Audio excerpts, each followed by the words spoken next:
Hello दोस्तों, legal बस now.com पर आपका स्वागत है। लीगल बस एप्लीकेशन भी आप गूगल प्ले स्टोर से डाउनलोड कर सकते हैं और प्रारंभिक और मुख्य परीक्षा के प्रश्नों का प्रतिदिन अभ्यास कर सकते हैं। तो आज ही गूगल प्ले स्टोर से लीगल बस ऐप डाउनलोड करें। आज हम जानेंगे भारतीय संविदा अधिनियम 1872 के बारे में कुछ महत्वपूर्ण पहलू। तो आइए शुरू करते हैं। जिस प्रकार हमने पूर्व के ऑडियो में यह समझा है कि भारतीय संविदा अधिनियम 1872 के अंतर्गत धारा 10 सर्वाधिक महत्वपूर्ण धारा है। इस धारा के अंतर्गत जिन बातों का उल्लेख किया गया है, उन बातों को अगली 20 धाराओं में विस्तार पूर्वक वर्णन किया गया है। धारा 10 के अनुसार किसी भी करार के संविदा होने के लिए उसमें सक्षम पक्षकार, स्वतंत्र सहमति, विधिपूर्ण प्रतिफल और विधिपूर्ण उद्देश्य तथा करार विधि द्वारा सीधे शून्य घोषित नहीं किया गया हो, यह सभी बातों का समावेश हो चाहिए, तब ही कोई करार संविदा का रूप लेता है। पूर्व के ऑडियो में हमने स्वतंत्र सहमति तथा सक्षम पक्षकार कौन होते हैं, इसके संबंध में चर्चा कर ली है। अब अगले ऑडियो में विधिपूर्ण प्रतिफल और विधिपूर्ण उद्देश्य क्या होता है तथा कौन से करार विधि द्वारा सीधे शून्य घोषित किए गए हैं, इस बात पर चर्चा करेंगे।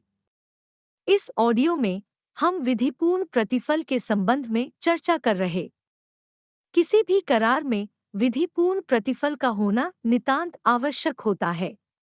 विधिपूर्ण प्रतिफल के साथ विधिपूर्ण उद्देश्य भी होना चाहिए।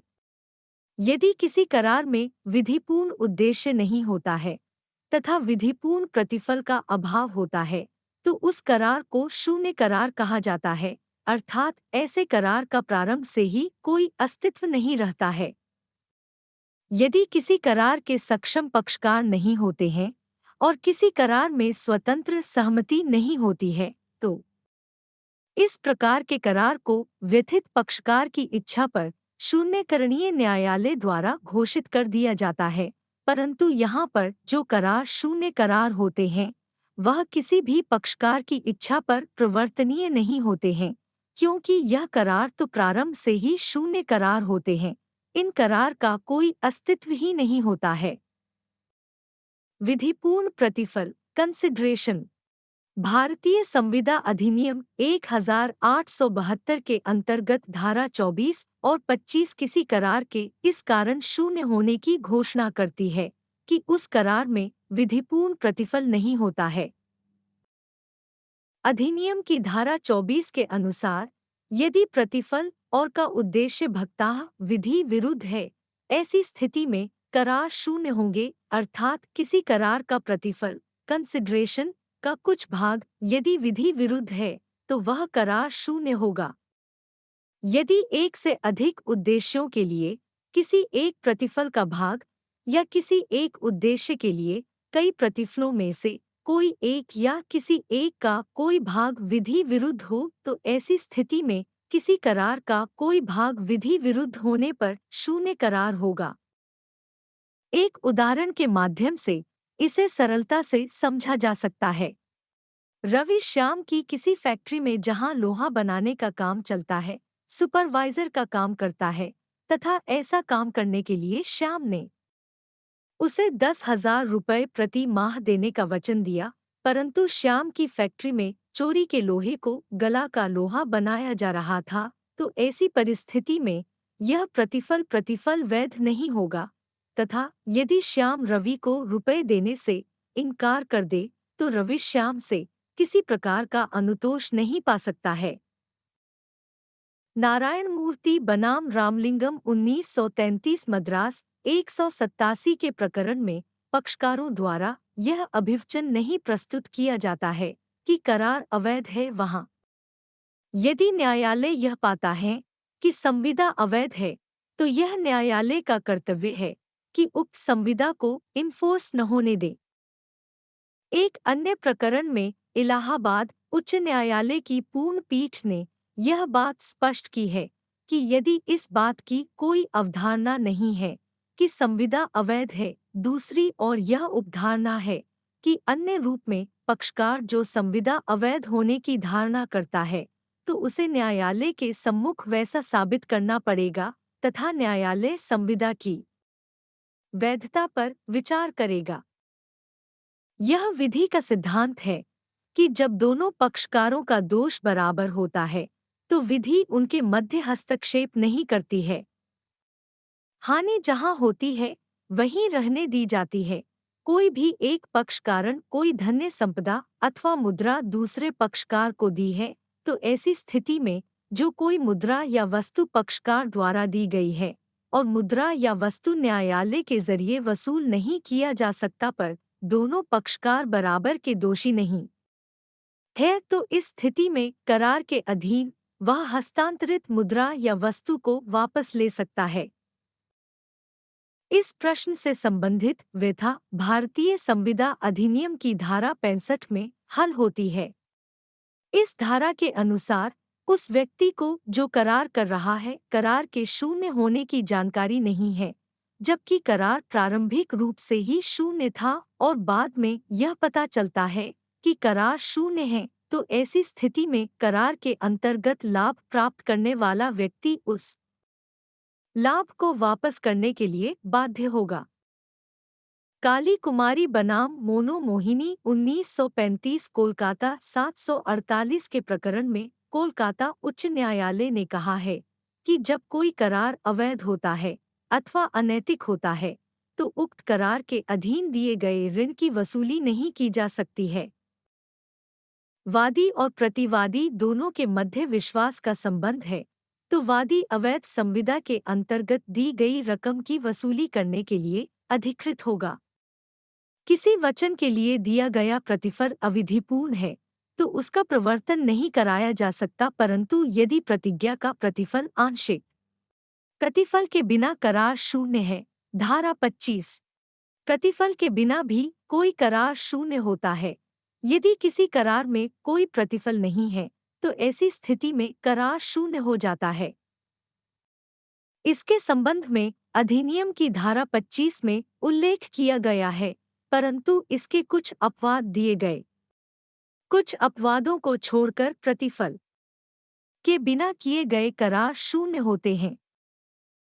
जैसे ख को किसी प्रतिफल के बिना 1000 रुपये देने का वचन देता है, यह शून्य करार है।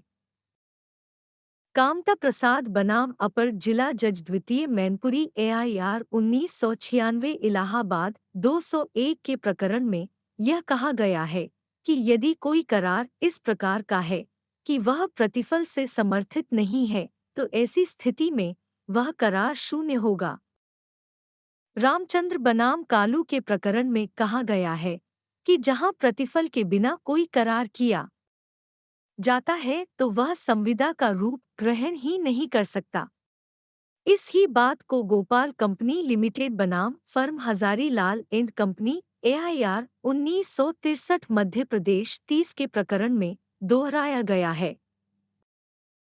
सर्वमान्य नियम यह है कि प्रतिफल रहित करार शून्य होता है, किंतु कभी-कभी यह देखा जाता है कि प्रतिफल के बगैर करार विधिमान्य माने जाते हैं। संविदा हेतु प्रतिफल की आवश्यकता होती है, परंतु जब कोई संविदा स्नेह के अंतर्गत की जाती है तो संविदा की वैधता के लिए प्रतिफल की अपेक्षा नहीं होती। इसके कुछ अपवाद बताए गए हैं जो निम्न हैं। यदि कोई करार नैसर्गिक प्रेम और स्नेह से संबंधित है तो ऐसी स्थिति में बिना प्रतिफल के किया गया करार विधिमान्य होगा। वेंकट स्वामी बनाम रंगास्वामी 1903 के प्रकरण में कहा गया है कि भाइयों के मध्य आपस में कोई संविदा होती है तो यह बिना प्रतिफल के भी विधि मान्य होगी। नैसर्गिक प्रेम एवं स्नेह के आधार पर बिना प्रतिफल के भी कोई संविदा विधिमान्य होती है। इस प्रकार यदि कोई करार लिखित है और दस्तावेजों के पंजीकरण के लिए तत्समय प्रवर्त विधि के अंतर्गत पंजीकृत है और एक दूसरे के साथ निकट संबंध रखने वाले पक्षकारों के मध्य प्राकृतिक प्रेम व स्नेह के कारण किया गया है तो ऐसी स्थिति में बिना प्रतिफल के भी मान्य होगा। विशेष बनाम शिवराम के प्रकरण में कहा गया है कि रक्त संबंध और विवाह संबंध द्वारा सृजित संबंध निकट के संबंध होते हैं तथा इन संबंधों में प्राकृतिक प्रेम और स्नेह होता है। अपवाद 2। धारा 25 के अनुसार संविदा भूतपूर्व सेवा से संबंधित है, जिसमें प्रतिफल दिए जाने का वचन निहित होता है। भारतीय विधि में भूतकालीन प्रतिफल को एक अच्छा प्रतिफल माना गया है। यदि बिना प्रतिफल के किया गया करार उस समय विधि मान्य था, तब प्रवर्तनीय होगा, जबकि वह किसी ऐसे कार्य को संपूर्ण या आंशिक। हेलो। हाँ पीयूष भाई, हाँ भाई, क्या हाल चाल है? बस पूरा क्वारंटाइन हो रहा है। अच्छा अच्छा, क्या पर रिजल्ट आए, क्या वही आई वही उनकी रिपोर्ट? पॉजिटिव आई थी। अच्छा अच्छा, पॉजिटिव आई क्या? हाँ। अरे कहीं नहीं जाते यार, कहीं पे भी नहीं जाते, फिर अरे पता नहीं। आई वायरस है ये तो हाँ, फिर। फिर भी हमने तो यार तुरंत दिखा लिया था डॉक्टर को। नहीं, बढ़िया वो बढ़िया तो यार बढ़िया। तुरंत मेरा फालतू अपनी है, अब घर तो पे भी अभी तो इलाज आराम कर। है ना, अभी तो आराम है ना? नहीं, अब तो उतर गया बुखार। हाँ, बुखार बुखार बुखार तो ये था, तो। मेन वो नहीं उतर रहा था ना। ये जितने एक तो एजिथ्रोमाइसिन दे रखी हाँ, होगी। एक वजह से और डोलो तूने लिखी थी ना वो। हाँ, एक नहीं, ये डोलो क्या करते होगी। हैं मैं बताऊँ, मेरे को पूरा समझ में आया। जैसे क्या हम्म करते हैं, जैसे तू जाएगा ना, बुखार आ गया हम्म अपने, हम गए हम्म दिखाने, तो जो हम्म माइट्रिसिन, डोलो और वो जिंकोविट और विटामिन सी ये जिंक डाल। जिंक हाँ, की, और जिंक सल्फेट वाली और हाँ विटामिन वही सी वही की। वही। और फिर कहते हैं कि जांच कराओ, तो क्या जांच वही। कराते हैं ना। तो जांच कराने गया, जो इतनी लंबी लाइन है, और भी मर जाए। खतरनाक खतरनाक। जिसको बुखार आए नहीं आए वो तो चालू कर देना चाहिए। मैं हाँ, तुम्हें खा रहा हूँ ना। नहीं फिर क्या करते हैं, जैसे जांच कराने भेज देते हैं। अब जांच की अच्छा अच्छा, रिपोर्ट तो 2 दिन 3 दिन में आती है, तो जब इतने तक ये ज्यादा हो चलती जाता है रहती वो? है। हाँ नहीं, इतना ज्यादा हो जाता है वो? हाँ। फिर क्या करते हैं, ये जैसे जांच की रिपोर्ट में मैसेज आ जाता है ना, मैसेज आया मेरे पास सुबह। तो हम्म उस दिन फिर वापस डॉक्टर को बोला, तो डॉक्टर ने वो हम्म एक गोली आती है, हम्म 1400 रुपये एक पत्ता आता है, 17 दिन का कोर्स। हम्म वो चलती है, वो 800 mg, बस बस इसके अलावा हम्म और कोई दवाई नहीं है। सही बात हाँ है। नहीं, उस एक तो जिंक हाँ सल्फेट हाँ और एक एजिथ्रोमाइसिन, हाँ डोलो 600 हाँ और विटामिन सी कहती है ना वो? हाँ, वही लिमसी, वही वही वही लिमसी लिम्सिया वाली। लिम्सिया, वही वही। वही गोलियां अरे चलती है। कहाँ की बीमारी है साली, ये पागल। अरे मैं कहीं तो जाता ही मैं नहीं हो तो यार, सारा काम तो मार्केट का मैं करता हूँ, सर बाजार से अरे सामान वो भी जता लाता हूँ। है, नहीं नहीं, हाँ उससे मतलब नहीं, वो जता है हाँ तुझे एंटीबॉडी कमजोर होती है ना। अरे हाँ। टीका तो लगवाया होगा तूने, लगवा ले गया? अरे कहाँ लगवाया, अभी तो अब नहीं, लगवा। टीका मेरी बात सुन, जिसके दो क्या ना, 2 टीके लगे ना, हाँ, उसकी तबीयत खराब नहीं हो रही। अच्छा अच्छा। हाँ, जो तो वो टीका रजिस्ट्रेशन लगाना आज से पड़ेगा। चालू होगा ना, करवाएगा ना तू? हाँ, करवाएंगे करवाएंगे, देख आज करवा रात ले को यार, करूंगा। कहाँ की क्या पता, मतलब बस मरते पैसे तो आज बचे। रात को करूंगा, नहीं रात को करूंगा, देखिए आज करूंगा मैं रात हाँ, को। अभी तो क्रेज मैंने 4 बजे देखा, जब तो ही नहीं दी थी उसपे क्रेज, हाँ, जब भी खुल ही अभी नहीं थी करूंगा, साइट। देखिए। नहीं नहीं, अभी चालू हो गया। हाँ। अरे वो अभी उसका, करूंगा। उससे बात करी थी मैंने यार, उसका फोन आया था आज। किसका? वही जो फाइल वाला है ना ये अपना। मित्र वाला? वो कह रहा है 5,000 रुपये लूंगा। एक फाइल के? हाँ। यार, एक 5,000 भी लेगा तो कितने मैंने कहा का? यार, क्या फिर अपन बात कर लेंगे बाद में, फ्रिज देंगे उससे थोड़ी। तो भाई 2-3 मैं जने हैं अपन। 4 यार, मैं कंटेंट वंटेंट तैयार करूंगा, सब करूंगा। मैं वो सर से बात नहीं हुई की तेरी? कौन से प्रधान सर से? हाँ, उनसे बात करते हैं, उनके प्रधान सर थ्रू तो उठा करेंगे। देगा, तो फोन नहीं लगाया तो। यार नहीं, एक तो बार मुझे लग रहा है प्रधान सर से भी घर पे जाके मिलना पड़ेगा, तभी बात होगी, ऐसी नहीं हो रही। कहीं भी सही फोन पे बात। बात नहीं करते साले, ये पर ढंग से बात भी नहीं होती। या तो अपन ऐसा अरे करेंगे, मेरी, जैसे थोड़ा हो जाए नॉर्मल सिचुएशन, फिर अपन क्या करेंगे, या तो प्रधान सर के घर पे चल लेंगे, यहीं तो है वो अगर पास में। मेरी बात खुद बनाएंगे तो रिजेक्ट कर देंगे फाइल को, तो तो वही तो ये कह तो रहा हूँ, कंफर्म। ये तो है। और दूसरी चीज एक और, एक अगर हाँ जैसे वो प्रधान सर के है ना, जो ग्रुप में उन्होंने बता रखे हैं, हाँ अपने जो टॉपिक दिए थे उन्होंने पता है कि नहीं, तो बना लेंगे खुद ही। हाँ पर उन्होंने टॉपिक खुद के उस हिसाब से दिए हाँ हैं ना, उनके हिसाब से दिए हैं उन्होंने टॉपिक तो। हाँ, तो वही अपन ने मांगे जो थोड़ी दिए हैं, वो तो उनके हिसाब से दे रहे हैं टॉपिक, सभी को दे रखे हैं। उसके दे रखे हैं। जो जो फाइल है उनके पास पड़ी है ना पुरानी, हाँ उनके टॉपिक दे रखे हैं भाई, उसने तो। इसमें इसको तो पता, वही तो पता कर लेगा ना यार, कौन सी क्या है, सब इसको तो नहीं पता नहीं है। नहीं, उसके पास टॉपिक पड़े हुए हैं सारे, जो हाँ, तो वही तो प्रधान। कह रहा हूँ, इन इसलिए ले सभी रहा है को 5,000 ये। इन सभी को कोऑर्डिनेट है ना, वही कर रहा है प्रधान सर। तो सभी ऐसा मैडम करेंगे है ना, तो जितनी अपन नॉर्मल हो जितनी भी, जाता है, फिर चल चलेंगे उसके पास ही। हाँ, जितने भी मैडम है ना, जिनको कोऑर्डिनेटर वो प्रधान सर कर रहे हैं कि वो हाँ, बच्चे जाएंगे कहाँ, मैं कहूँगा जहीं जाएंगे, 5,000 रुपये लेने बस अपन बस को बस दो। बस बस बस, वही वही, एक बार हम्म मिल बांटे खा लेंगे फिर। बस बस बस। अगर प्रैक्टिकल में 5,000 भी नहीं देंगे तो फिर 100 नंबर का प्रैक्टिकल होगा, उसमें हाँ, कम नंबर देंगे, फिर क्या मतलब आ रहा वो है वो? कम देंगे, वो ऐसे को तो कहीं से भी अटका देंगे। हाँ, जो एक बार और तो उन्होंने अपने प्रधान मेन सर तो से, काम नंबर से ही है, नंबर ज्यादा आएंगे हाँ, तो बड़े। प्रधान सर से नहीं, प्रधान सर है ना, उनसे हाँ, बात करेंगे, देखें वो। मैं तो कहूँगा घर पे जाके बात करेंगे, वहीं उसके वहीं बस पे, बस यहीं तो बस पास बस, में रहते हैं, मेरे पास नहीं हो तो सही इलेक्ट्रॉनिक बात है। रोड है ना। और अभी तो बस अभी इस टाइम ही चलना पड़ेगा क्वारंटाइन टाइम पे। अपन चलेंगे 3 तारीख के बाद। 3 तारीख तब तो आ जाएगी। अभी तो सभी तो बंद कर रखे हैं रास्ते। हाँ मेरे सब चाचा जी बंद हो रहा आने है। की कोशिश कर रहे थे, कोटा जो बंद कर रखे हैं वहाँ। हाँ, देख क्या होता है फिर देखें अभी। अंता से आने की बंद कर रहे थे। और बसें वसें चल रही। वो बस से आ रहे हैं रोडवेज से, प्राइवेट तो बंद कर रखा है इन्होंने उल्टा। हाँ रोडवेज चालू कर रखी है। सरकारी रोडवेज चल रही है, उसमें भी आधे आधे आदमी चल रहे हैं ना। हाँ, वो ऐसे ही है। हम्म। उसमें तो अभी हाँ यात्रा अभी तो करना उसमें बेकार टाइम है। लगेगा ना अरे हमने। यात्रा करना बेकार है फालतू। तड़से में तो क्या है, तड़से में तो कर देंगे वो हाँ प्रमोट करेंगे सही। कर लेंगे वो तो कर, थोड़ा बहुत तो करेगा, कम देंगे। तड़से में तो क्या प्रमोट कर ही देंगे ये। हाँ चलो फिर बात करते सरपंच। हैं। मैं गैस खत्म हो गया, गैस लगा दूंगा सिलेंडर। ठीक है ठीक है ठीक है ठीक है सिलेंडर लगा ठीक। दूंगा। ठीक है भाई ठीक। ठीक है। रूप में प्रतिफल के लिए प्रतिज्ञा की गई है, जिसने वचनदाता के लिए कोई कार्य से स्वेच्छा से किया है या कोई ऐसा कार्य किया है जिसे करने के लिए वचनदाता ने कहा यह था। इस प्रकार इस खंड के अंतर्गत बिना प्रतिफल के भी करार विधि मान्य होगा, किंतु ऐसे व्यक्ति के संदर्भ में कोई कार्य किया गया हो और उसके बदले वचन मिला हो। यदि भूतकाल में कोई काम किया गया है और उसके बदले कोई प्रतिकर दिया जा रहा है, तो यह भी बिना प्रतिफल की संविदा है। जैसे कोई किसी के बच्चे का पालन करता है और ऐसे बच्चे को पालने के बदले बच्चे का पिता कुछ रुपए देने का वचन देता है, तो यह संविदा प्रवर्तनीय है। श्रीमान कमिश्नर ऑफ इनकम टैक्स बनाम कामेश्वर सिंह AIR 1953 पटना 231 के मामले में न्यायालय ने निर्णय दिया कि यदि प्रतिवादी ने वादी द्वारा अपनी इच्छा अर्पित की गई सेवाओं को स्वीकार कर लिया है और उसके बदले में कुछ धन संपदा देने का वचन दिया है, तो संविदा विधिमान्य मानी जाएगी और ऐसी संविदा बिना किसी प्रतिफल के प्रवर्तनीय मानी जाएगी। अपवाद 3। संविदा अधिनियम का अपवाद 3 उन मामलों से संबंधित है जिनमें काल रहित कर्ज के भुगतान के लिए कोई प्रतिज्ञा की गई है।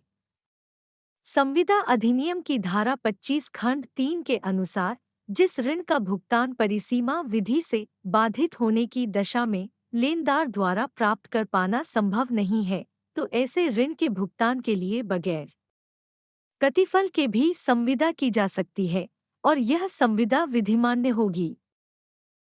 भगवान बनाम मुंशी 1917 के प्रकरण में यह अभिनिर्धारित किया गया है कि उक्त प्रकार का करार लिखित रूप में होना चाहिए, अर्थात कर्ज का भुगतान करने का वचन लिखित में दिया जाना चाहिए। धारा 25 के खंड 3 को लागू होने के लिए यह आवश्यक है कि कर्ज इस प्रकार हो जो इस कारण से नहीं वसूला जा सकता है कि वह काल तिरोहित हो चुका है, क्योंकि यह खंड उसी ऋण की बाबत लागू होगा जो काल तिरोहित हो चुका है। बिना प्रतिफल के किया गया करार प्रवर्तनीय होगा यदि वह ऐसा वचन है जो लिखित है और उससे भारित किए जाने पर भारित किया जाने वाले व्यक्ति द्वारा इस निमित्त उसके द्वारा प्राधिकृत उसके अभिकर्ता द्वारा हस्ताक्षरित है और या उसके पूर्णतः या आंशिक भुगतान के लिए की गई है।